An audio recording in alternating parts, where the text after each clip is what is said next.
છોટાઉદેપુર જિલ્લાના કવાંટ તાલુકાના બે યુવાનો વચ્ચે સમલૈંગિક સંબંધોમાં હત્યા થઈ, જેની તપાસમાં એલસીબી પોલીસ હાથ ધરતા હત્યારો ઝડપાયો છે, જેમાં ચોંકાવનારા ખુલાસા આરોપીઓ કરતા ખળભળાટ મચ્યો છે.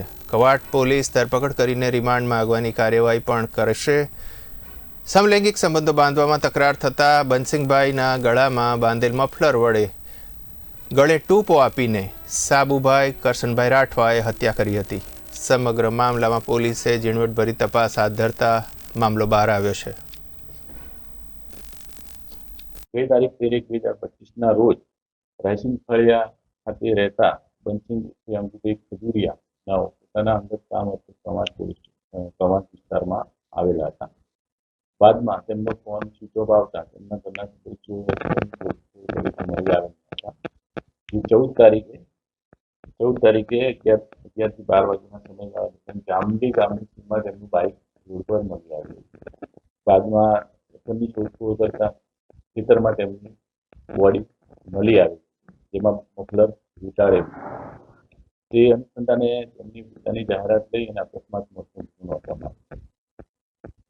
બીજા દિવસે જે PM નોટ ડોક્ટર તરફ તેમને આપવામાં આવી, તેમાં સ્પષ્ટપણે જણાવ્યું કે તેની મફલર વડે તેના કોઈ બીજા ઇસમે તેનું ગળું દબાવીને તેમનું મોત નીપજાવ્યું. જેથી તેમના પિતાને બોલાવી તેમના પિતા ખજુરિયાભાઈ શિવજીભાઈ રાઠવાની ફરિયાદ આધારે BNS કલમ 103(1) મુજબ હત્યાનો ગુનો નોંધી આગળની તપાસ અમે ચાલુ કરી.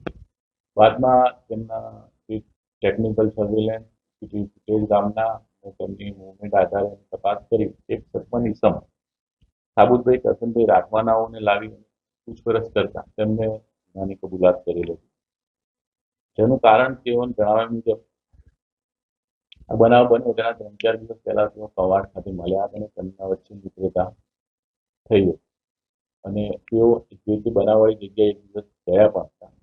અને પછી જે આ બનાવ બન્યો તે તારીખે 14 તારીખે અમને એકબીજા સાથે ફોન ઉપર 3 થી 4 વખત વાત થઈ હતી અને કવાંટ ખાતે એ લોકો મળી અને જે જગ્યા ઉપર ગયા હતા ત્યાં આ જે મરણ જનાર બંસિંગ ઉર્ફે અંગુરી ખજુરિયા તેમની અશ્લીલ ઈચ્છાઓ હાલના આરોપીએ સંતોષી હતી અને બાદમાં આરોપીએ પણ તે રીતની માંગણી મરણ જનાર પાસેથી કરતા તેને સ્પષ્ટ ના પાડી.